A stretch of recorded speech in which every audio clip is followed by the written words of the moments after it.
rich tapestry woven by the adversities experienced over the years. And so in 1993, the ceiling of the church hall's passage collapsed, and little people had to move to a children's home in Sophia Town. In 1994, they relocated again after a petrol bomb was thrown through the window during some community demonstrations.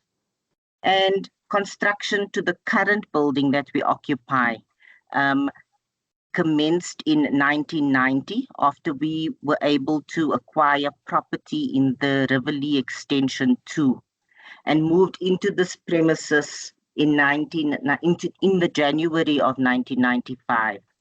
The number of learners at the ECD Center has fluctuated over the years, but we are registered to have a maximum of 96 learners.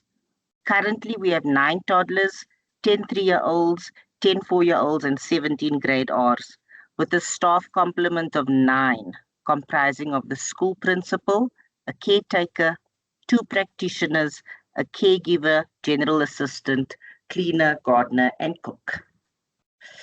So the board members of this ECD serve a 2-year term of office as outlined in our constitution. And this particular board, doing the presentation, took position in March 2020. For many ECD centers, having a board to fulfill the leadership and governance responsibilities is not always possible. So these functions then often fall to the center manager or principal.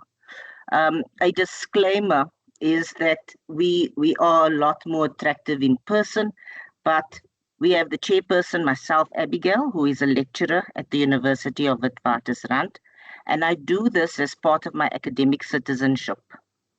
We have Malcolm Moy, who is the vice chairperson and the founder and CEO of the Dr. C.L. Smith Foundation. He is the previous chair of the board, and according to him, the favorite son to the principal. The secretary, Taryn Rosenberg, is a parent and long-standing person of interest in little people, as well as a Rivoli resident. Our treasurer, Theo Goliath, is an accountant with astute financial oversight. Our expert member is Mario Claassen, and he's the program manager at Elru in Cape Town. An auxiliary member, Rodwell van Wyk, is from RCI Consultants, and they provide the bookkeeping services for our ECD. And then in an ex officio capacity, we have the school principal, Adele Moy.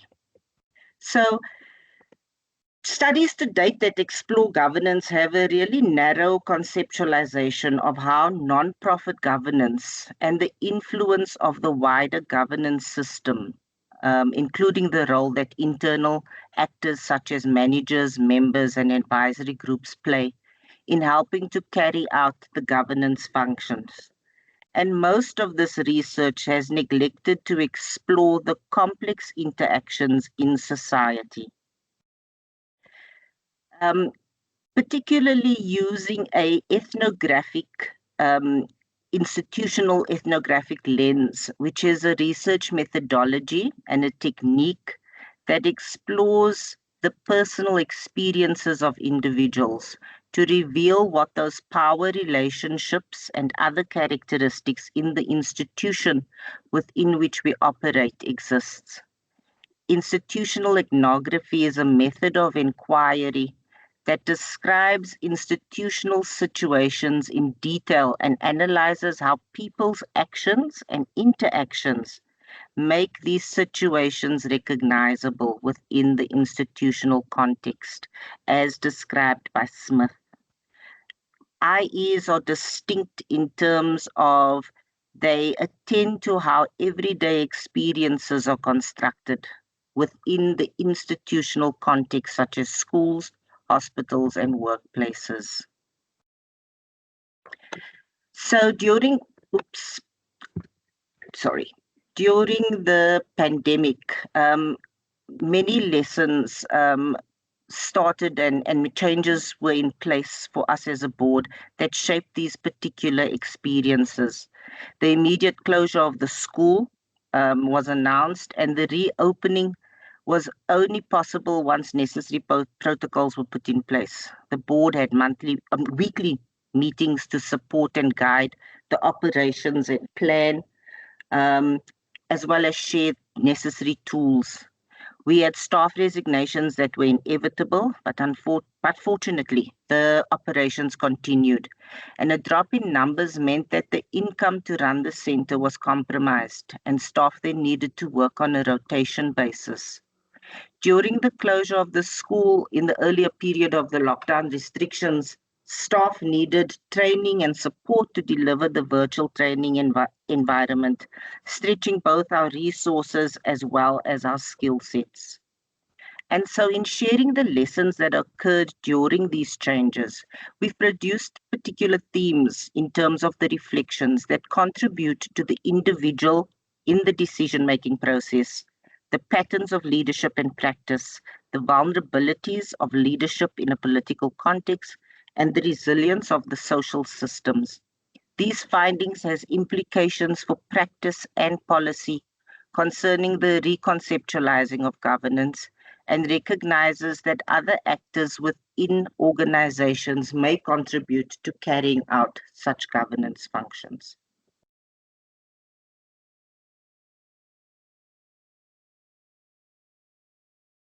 Malcolm, are you there? Yes, I am. Thank you, Abby. I needed to unmute myself. Good afternoon, colleagues. So yes, as part of my reflection for lesson 1 in the identification of suitable members, in my role as a board member for Little People Preschool, one of the long-held concerns has been the human capital and capacity limitations in building a board that is capable of supporting the preschool as well as serving its intended purpose.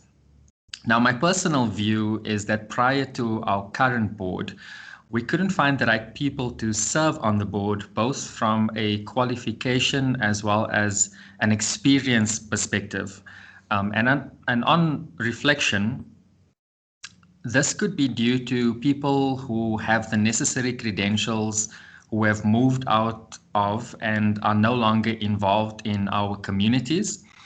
It could also be that ECD centers tend to work in isolation, where at the management level, there are no formal tertiary qualifications or corporate work experience or networks for them to call on. And the two cases that stand out for me are one, Little People Preschool were almost the victim of a lottery scam. Somebody had called them to say that that they had been selected for discretionary funds.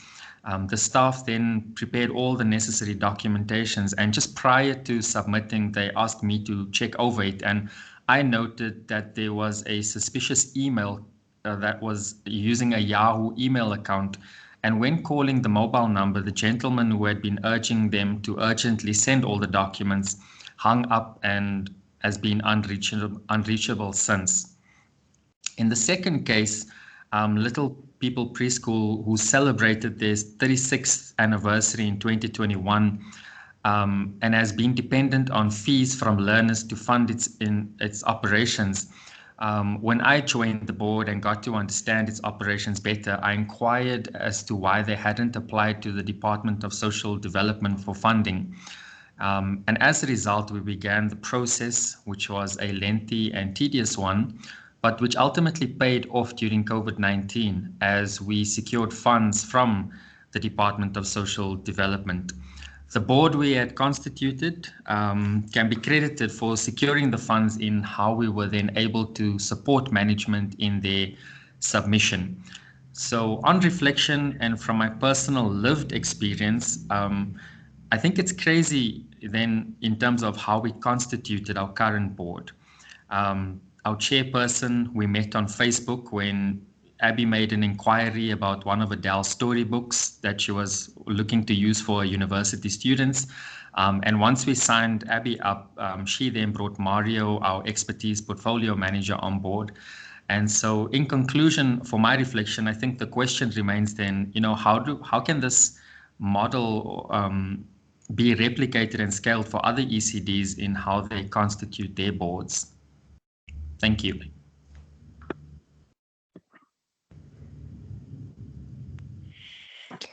Good afternoon, everyone. This is Theodalcia.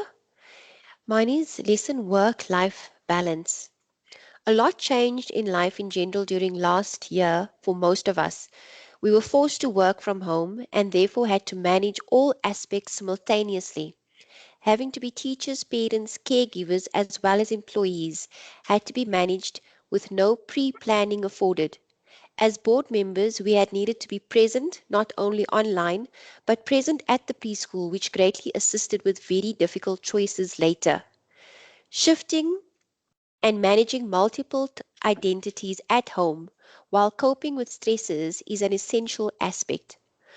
For me personally, I feel that having the number of board members and present board members who are actually involved assisted with internal strain and concerns, which I had to deal with personally as the treasurer.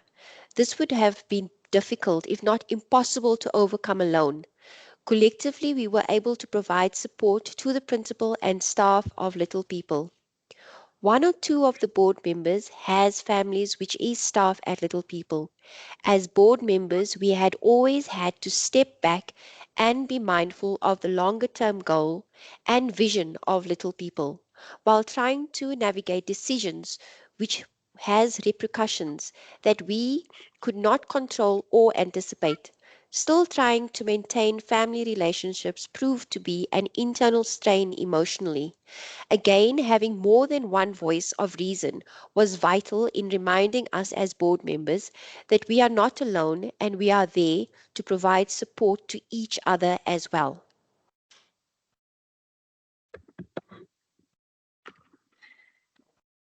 Lesson 3, early development and just the ongoing learning. So there's no age limitation to the time we have had been tested during this period.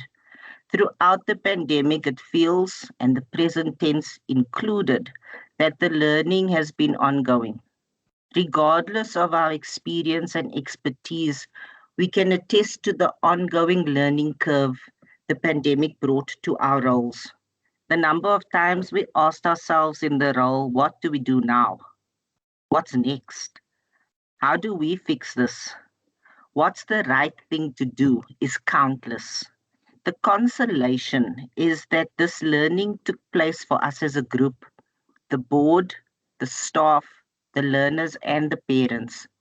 And we proudly hosted our first hybrid AGM just a few weeks ago. Yes, hybrid. We had planned to virtually host the AGM from the school with parents who had RSVP'd so that we could abide to the capacity protocols and have other parents log into the online platform. And then there was a power outage. Long story short, the AGM took place and with great success. And today, this is the first presentation that we are doing as a board at an ECD conference. And so the learning continues.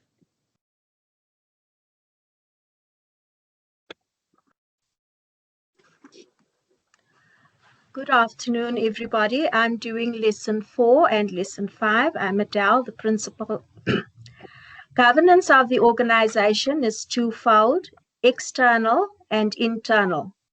External governance involves compliance with the departments of social development, environmental health, basic education, and for the finances, SARS.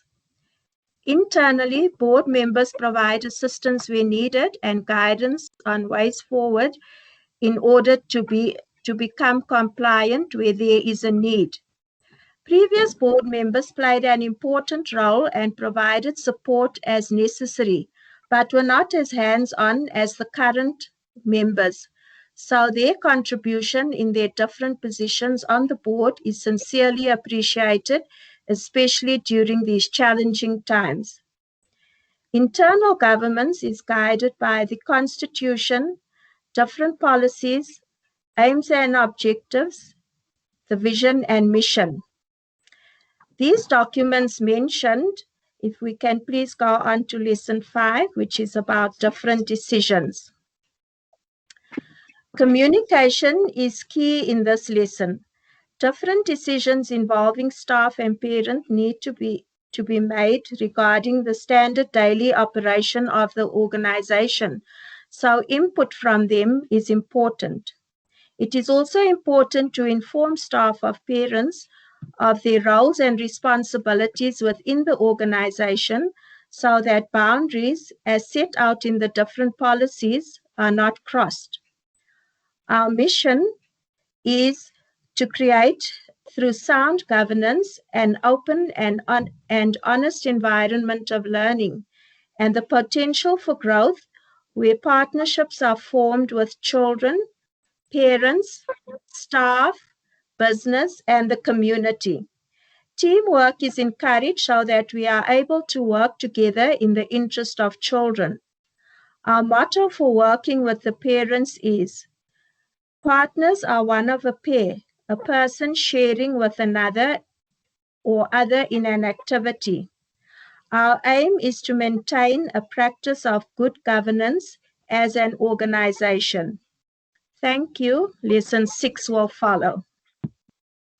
And so lesson 6, we have to recognize our positions of privilege. During the pandemic, we did not have to close operations like so many other ECDs. We have a functioning board providing sound leadership and taking away this added responsibility that would have ended up with the principal. We have continued to deliver the service to the community, and we have been fortunate because of the governance systems that we have in place to not only access the UIF support, but also the DSD funding. And we have to recognize that the inequities in terms of the sector is extremely damaging to a lot of other ECDs, and continue our plight around the advocacy against a system that's not only unfair, unbalanced, and unequal, but that this very system of leadership and governance that has worked for us, the lack of a system has failed many other ECDs. And so in conclusion, our experiences shared in this formal academic space cannot go on without acknowledging that our experiences might not have been similar to the experiences of other boards across the country during this difficult time. Yet we remain aware that with the inequities in our context that has driven this divide between ECDs as a sector, we need to recognize that the service board members can offer and the governance structure as a strengthening tool or strengthening system for other ECDs to also replicate. And as a board, our continued commitment remains not only to little people, but to the bigger picture and the context in which other ECDs operate. We see our roles as advocates for good leadership that play and form part of the voice within this forum. And lastly, we hold appreciation for the broader community that provides the space to ensure that the quality of ECD practices in South Africa is maintained for birth to grade R across our country as we've navigated ourselves through the pandemic. And so for these reasons, we, the Board of Little People, wanted to share the symptoms, treatment, and protocols for leadership and governance that supported our ECD's wellness during the pandemic. So thank you for giving us this opportunity to share those experiences. Thank you, Abigail. May we please, colleagues, switch off our mics because there's an echo. Thank you. Thank you. Thank you for the wonderful presentation. You have overlapped to the time of questions, but I will, without any waste of time, I will give the remaining 5 minutes to the attendees to ask questions if they have any. On the chat currently, I don't see any question, but please, if you have a question, you may raise your hand and I will take note of that.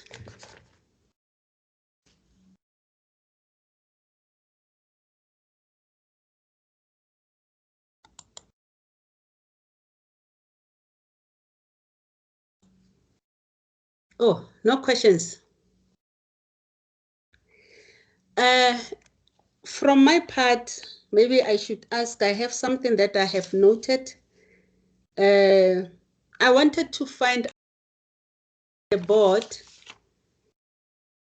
and you have also raised it. Someone, I don't know whether it was the second lesson in terms of capital, raised a concern about how your board was established. And I had a question that I want to ask. What is the constituency of your board and how do you establish the board? Is it the same as school governing body or you operate differently in establishing the board for the center? Thank you.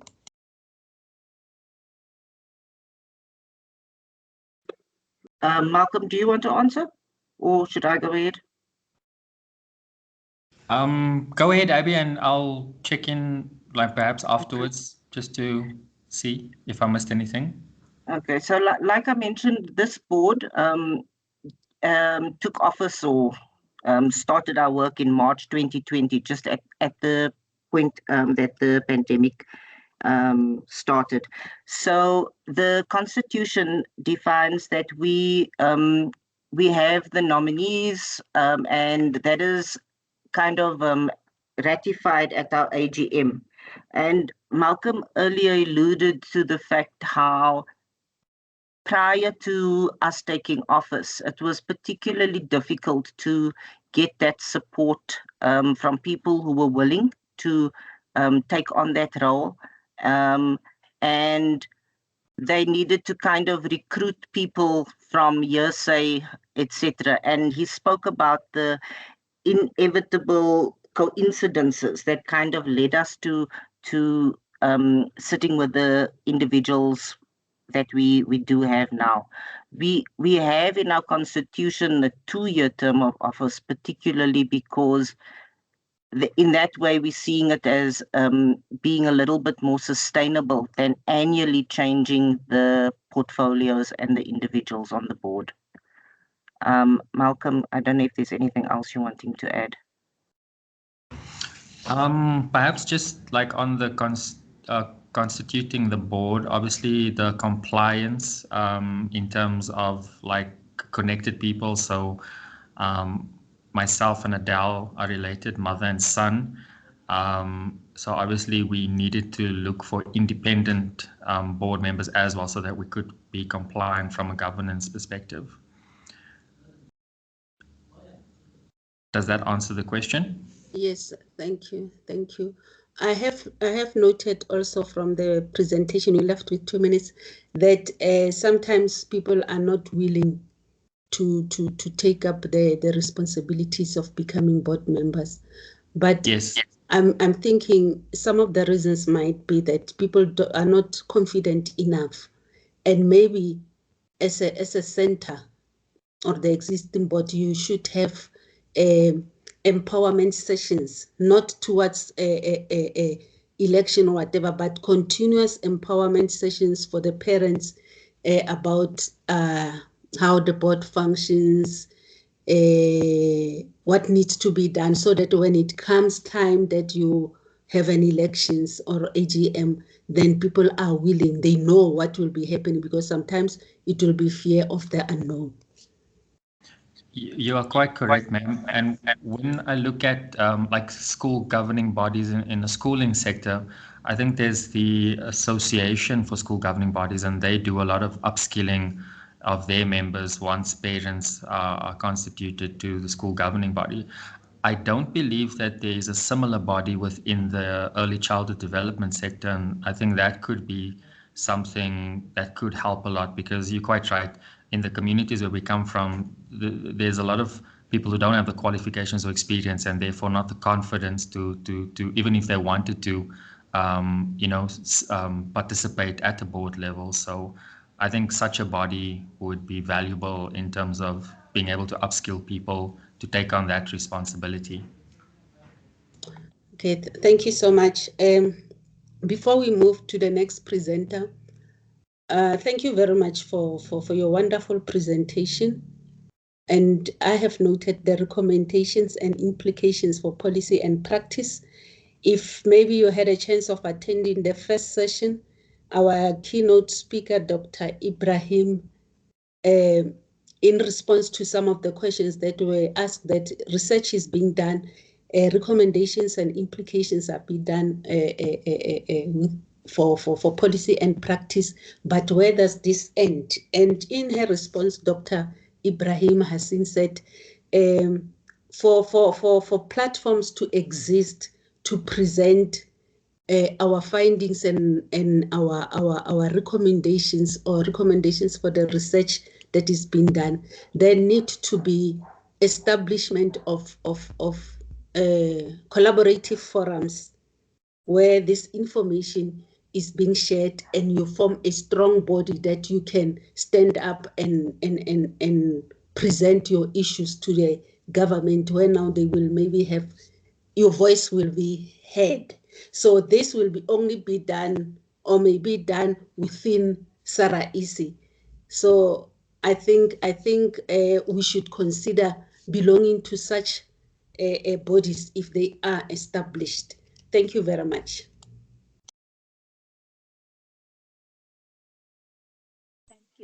Thank you, Dr. Mutisi. You're welcome. You're welcome. We'll move to the next session. Our next presenter is Dr. Adebunmi Yetunde.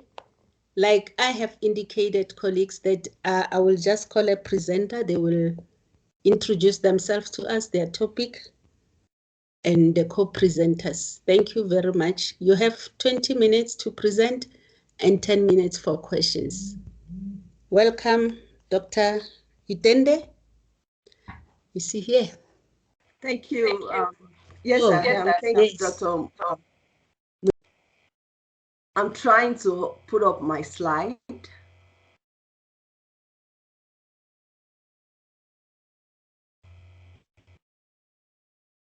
Thank you. We can see the slide. Okay, thank you.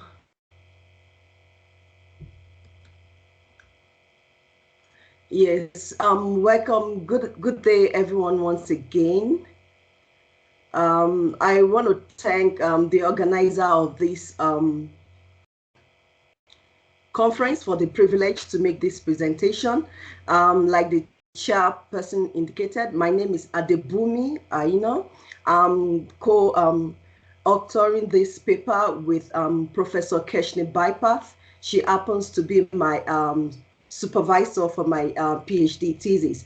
And this paper, it's actually called out from my PhD thesis. And this is also being presented to journal for publication. So the title of my presentation is Availability and Use of Infrastructural Resources in Promoting Quality Early Childhood Care and Education in Registered Early Childhood Development Center.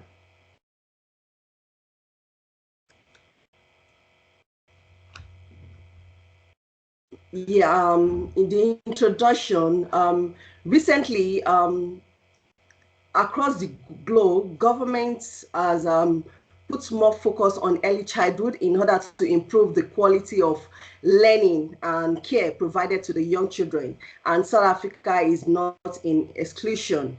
So infrastructural resources has been identified as one of the structural indicators that improve quality teaching and learning for young children. So in this paper, infrastructural resources are referred to as well-ventilated classroom, playground, equipment, basic utilities like water, electricity, and toilet, and these are also considered as key elements in a child holistic development.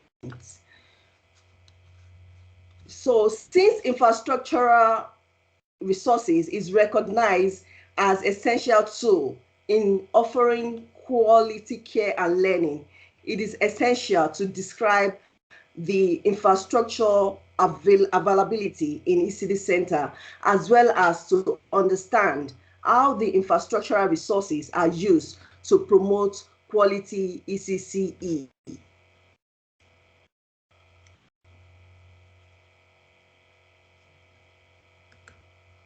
So the research problem.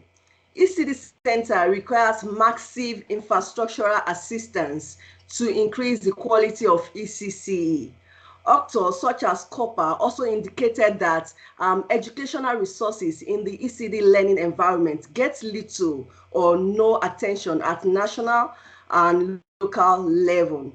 In South Africa, the ECD centers and services for children, especially from birth to 4, lack material resources at regional, provincial, and local district level.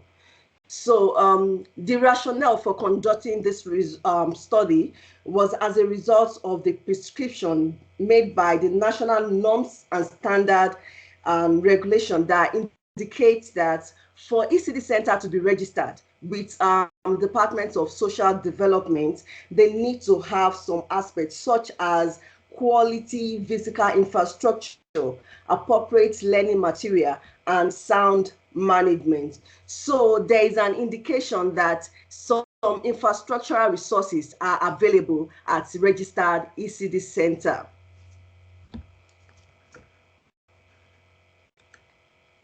So for this reason, this study aimed to explore and understand the availability and use of infrastructural resources to promote quality education in registered ECD centers at Pretoria, South Africa.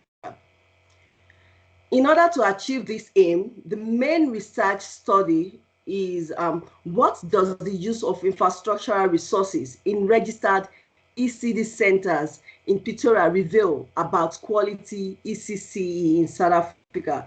The sub-research questions are, what are the availability infrastructural resources in registered ECD centers in Pretoria? And the second sub-research question is, how does the use of infrastructural resources in registered ECD center in Pretoria promote quality ECCE? This study focused on literature on quality early childhood care and infrastructural resources in ECD centers.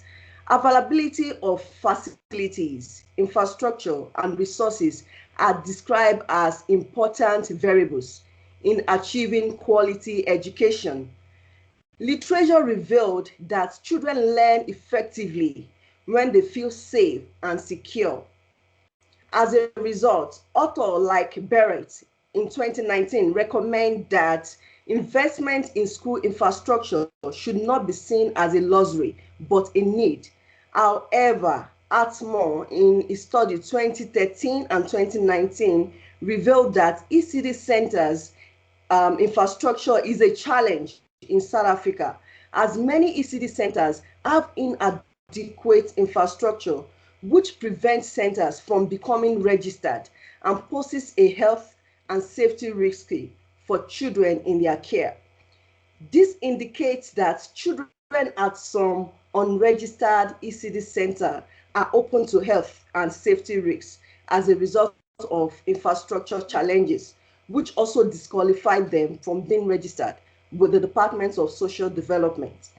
However, this study seeks to explore availability of infrastructure in registered ECD centers. Maybe something different will be detected regarding infrastructural resources. The system framework for understanding social setting by Tseng and Seidman guides this study in identifying infrastructural resources, which are classified as physical resources. This framework also provides understanding on how social process affects how ECD practitioners and children view their environment and how the resources, in this context, the infrastructural resources, are used, which will actually determine the improvement of the certain outcome, that is quality ECCE, hence the adoption of TSENG and Seidman framework to underpin this study. Qualitative research approach was adopted through interpretive research paradigm. Multiple case study research design was engaged in order to understand different perspectives from in different contexts. So as a result, purposeful sampling techniques was used to select 4 registered ECD centers. 2 ECD centers are selected in township area of Pretoria, and 2 ECD centers are selected in suburban area of Pretoria. So the participants for these studies include 1 principal from each center and 1 ECD practitioners. So in this study, we have 8 participants in total. Data collection was done through semi-structured interview, non-participant observation, and field notes. So the participants were interviewed, and we also conducted, we observed the outdoor and the indoor learning environment in order to see the infrastructural resources that are available and how they are used. So we also used the field notes to document facial expression and non-verbal communication from the participants. Data analysis was done thematically through the process of coding and categorizing into themes. In order to ensure ethical consideration and trustworthiness of this study, we explain the aim and purpose of this study to the to the participants before any interview was conducted, and we let them know that their true identity will not be made known at any point of this study, and we also made them to sign the consent form. And we also let them know that they can withdraw from the study at any point in time. Data was approval to collect data was sought and collected from the Department of Social Development and also from the University Ethics Committee. So yes, the interview section was electronically recorded, transcribed, and the data transcription was returned back to the participant for them to look through and ensure that there is accuracy of what they meant to say. So to answer the research question, the finding was grouped into 3 themes. The first theme shows the facilities in the physical structure of the building. The data revealed that facilities are the participating registered center included playrooms, playground, their kitchens, toilets, and washing basins, and safety gadgets at the centers. So the suburban centers have sufficient and age-appropriate toilets compared to the township center. Data revealed that the township registered center do not have toilet facility as prescribed in the national norms and standard document. This finding aligns with Atmore in 2013 that stated that ECD centers situated at the rural area do not have the necessary infrastructure. So the second theme here shows the spaces and safety measures in playroom and playground. This team gave descriptions of the available learning spaces and safety measures put in place in the participating centers. This included spacious learning environments, both in the playground and in the playrooms. The generated data revealed that participants understand the role of spacious learning environments in enhancing the quality of ECCE.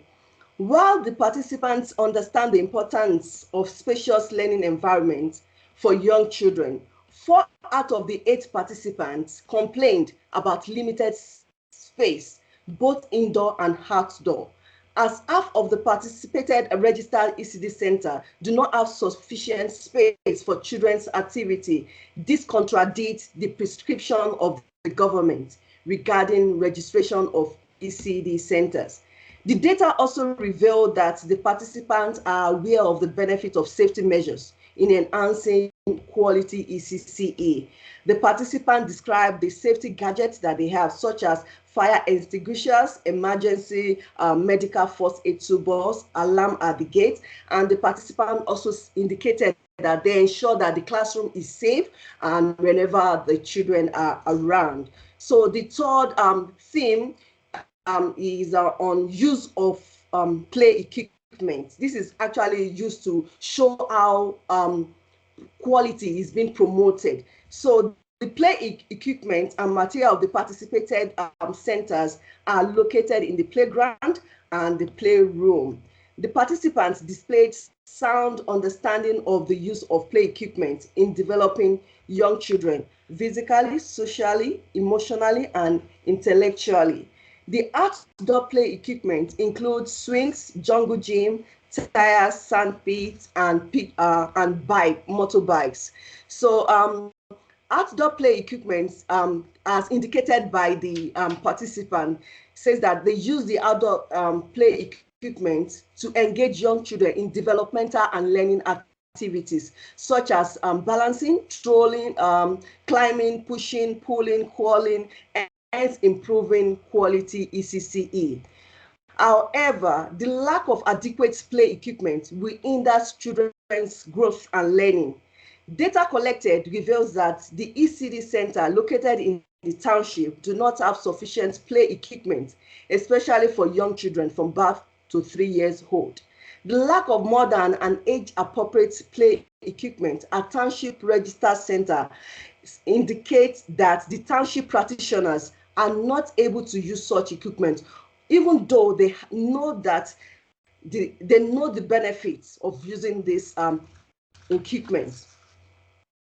So in conclusion, the literature and this present research findings confirm that availability and use of play equipment improves young children's developmental domain, such as balancing, coordination, social skill, physical skill, and problem-solving skills. The findings reveal that practitioners, both at the suburban registered center and township registered center, have knowledge of how use of infrastructure such as space, safety, and play equipment contributes to children's holistic growth and development, that is, promoting quality ECCE. However, the township registered center have fewer infrastructure resources that promote quality ECCE due to the socio-economic condition of the parent. In summary, the situation in the participated township registered ECD center contradicts the national norms and standard prescription regarding infrastructure resources that ECD center should have. The question that comes to mind is since sufficient space and safety measures are part of the basic requirement for ECD center to be registered with the Department of Social Development, could it be that no proper supervision was made by the district officials? And as a result of this, we recommend that further studies should be conducted on the availability of prescribed resources for ECD center registration. Most of the time, the infrastructure that accommodates the outdoor and indoor resources are capital intensive. We also therefore recommend that policymakers should revisit the stipulated national norm and standard by prescribing what capital assistance or support are needed regarding provision of infrastructural resources for ECD centers. This will help ECD centers owners on how to seek support regarding infrastructures. It is also recommended that provincial government should provide spaces and building for ECD center, just like the way buildings are provided for the public, primary, and secondary schools. Provision of infrastructure by sponsors or government will reduce the startup cost of establishing an ECD center. We also recommend that space and safety measures should be prioritized when planning the indoor and outdoor learning environment. Yes, thank you for listening. I wait for the comment and question. Over to you, chairperson. Thank you. Thank you, Dr. Thank you, Dr. Adebunmi. Colleagues, it's time for questions, if we have any.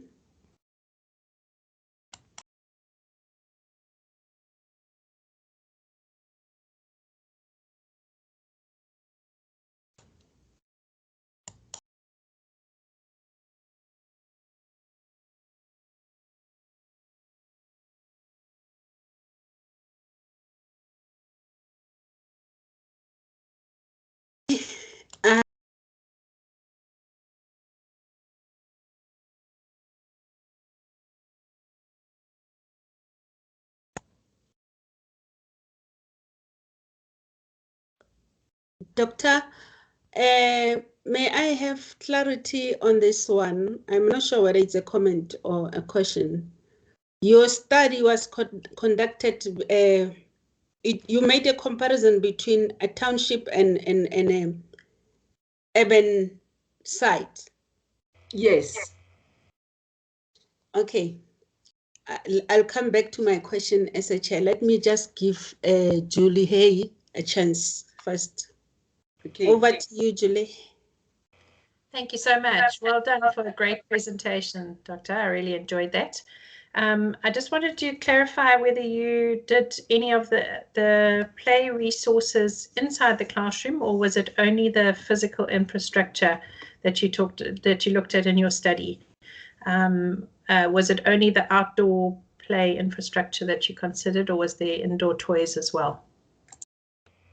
Thanks for the question. I did observe the indoor and the outside. So for the outdoor learning environment, I look into the swing, and I also observe the practitioners, how they are able to use the sandpit, for example, to develop the young children gross motor skills, and all the jungle gym, how they are supporting them. And what surprised me is that from the township centers, I see the practitioners are even more careful, more together with the younger one. And concerning the indoor learning environment, I also observe the classroom.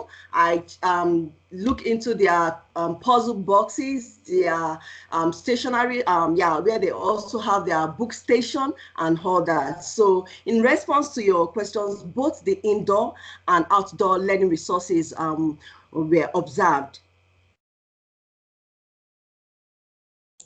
Wonderful. And did you find that what you found about the outdoor resources was reflected indoors as well? I didn't get that. Sorry, I was just saying that, did you find that your results of the indoor resources, or the lack of outdoor resources, was reflected in the lack of indoor resources as well? Yes.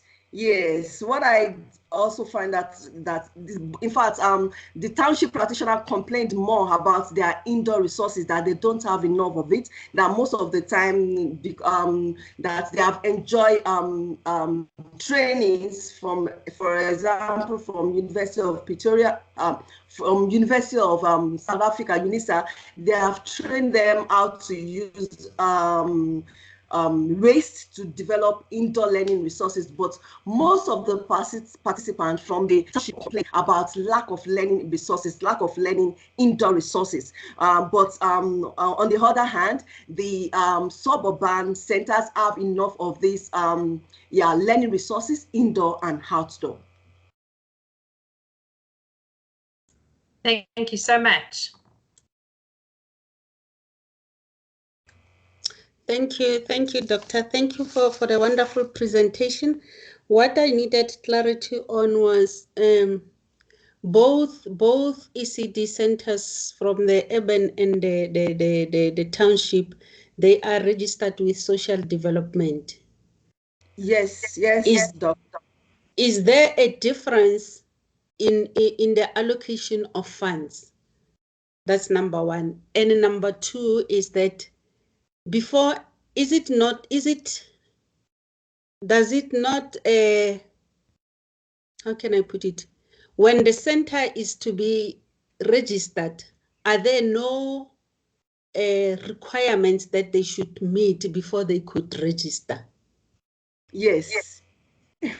In fact, that's one of, I'll answer from the second question. That's one of the rationale for conducting this study, because there's, if you look into the national norms and standard documents, there are a list of what ECD centers need to have before they should be registered with the Department of Social Development, and this will actually qualify them for government funding. So it is there. But it is there in the policy what they should have. So that is one.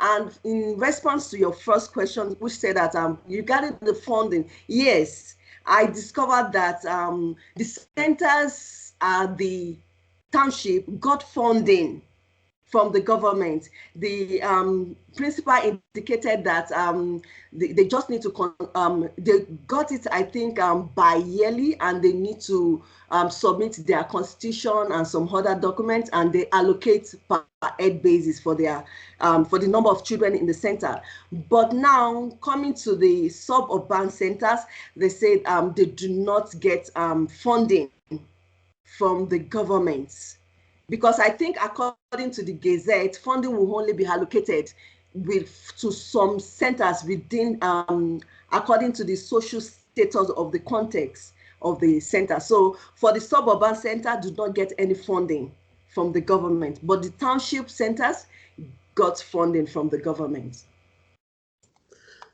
Okay, thank you. Thank you, Doctor, for the wonderful presentation. Colleagues, I think this brings us to the end of our session, but I have noted earlier on, going back to the previous presentation, Miss Cruz, she wanted to know how she can get hold of a little, what's the name of the center? The first presenters, I think she wants to get hold of them. And then I have noted, I don't know if you have noted that they have put their email address on the chat board. And I would also request the previous presenter to put her email, if she does not mind, on the chat box, because I would like to take the conversation further. Thank you. Thank you, colleagues. Have a wonderful afternoon. I hope you'll join this session again when we come back after the break. Thank you. Sorry, Chair. Sorry. Yes, Shoni Sani. How are you, Doctor? I'm fine, and you? I'm good, thank you. I'm not going to ask, there maybe it's a little bit part of not this presentation, but I want to do the follow-up that we agreed yesterday. Because today I think this is the last session. How are we going to meet and whatever, through the suggestion that you made yesterday? Are you referring to me, Dr. Shoni? Sorry? Are you referring to me? Is that no? I'm referring to Dr. Mdise. Oh, okay. Dr. Mdise, remember yesterday you raised a good idea of collaboration. Is he left? She left already. Doctor, yes. She's here. All right. Dr. Shonisane, I think we should, like Dr. Mzimela has mentioned, that she will go to the committee because we are under this forum, SRIEC. Then we will communicate after maybe we have indicated this to the committee, so that it should be a body within. I'm not sure, we will just discuss that. But we have contact numbers for the people who were attending the leadership and management sessions. Then All we right. will disseminate information. That's the perfect. Thank you so much. All right. Bye. Enjoy your break, colleagues. Yeah, All right. Thank you. yeah. Thank you. Bye. Bye. Bye.